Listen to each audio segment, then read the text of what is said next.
of a 5- and 6-year-old. I am heartbroken by the tragedy in Newtown. The first week after the shootings, I could barely look at my children without crying. I was both overjoyed that they were okay, and at the same time, so upset that there are parents out there who would never have another day with their children. I couldn't imagine what those parents were going through. I did my best to stay away from the news. Unfortunately, when I did hear the news, it was mainly about guns. It was not how to help these families in Newtown heal. It was not about how to help our troubled youth in America. It was not about mental health issues. It was about taking guns away from law-abiding citizens, or worse yet, creating new laws to make law-abiding citizens into criminals. Where was the compassion from the media? Where was the concern for the families? Oh, sorry. I needed bigger font, I guess.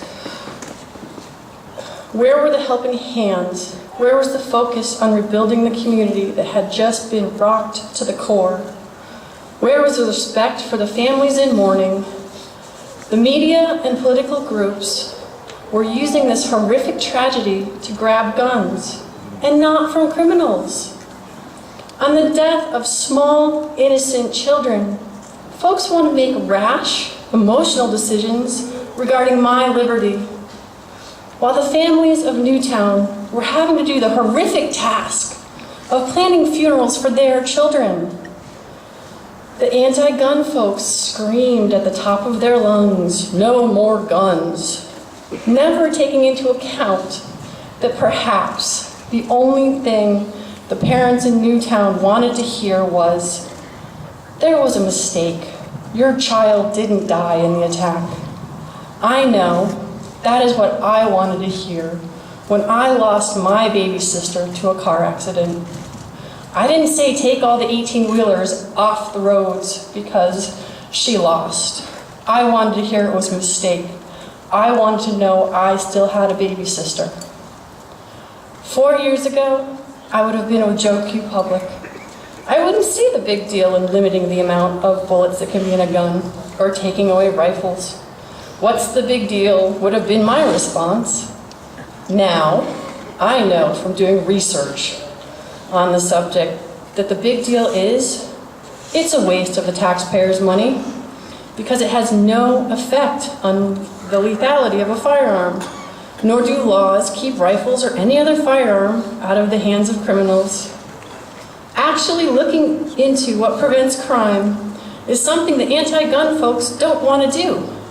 If you Google prevention of violent crime in the United States, you will not find a list of successful laws. What you will find is many articles that cite the same idea.